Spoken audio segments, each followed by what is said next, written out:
প্রিয় দর্শক, আমি এখন যে জিনিসটা তোমাদের সামনে তুলে ধরবো সেটা হচ্ছে এই গাছগুলোর বিষয়ে। এই গাছগুলো দেখতে পারছো, এগুলোকে আমরা আমাদের আঞ্চলিক ভাষায় বলি তামাক।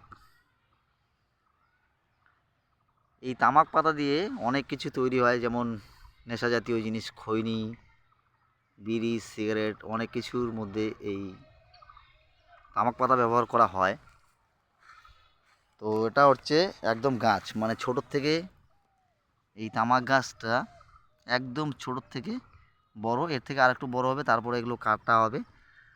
কাটার পর এগুলো রোদ্রে শুকিয়ে তারপরে মার্কেটে বিক্রি করা হয়। তো গাইস, তোমরা দেখতে পাচ্ছো আমাদের এখানে তামাক উৎপন্ন হয়।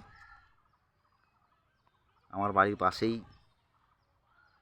অনেকটা জায়গা নিয়ে এই তামাক গাছগুলো তৈরি করছে আমারই পাশে এক দাদা।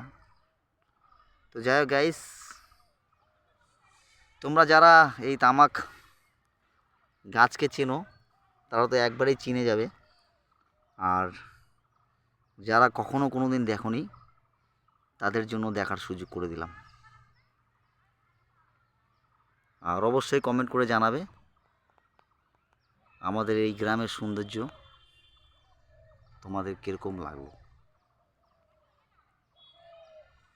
তামাক পাতা।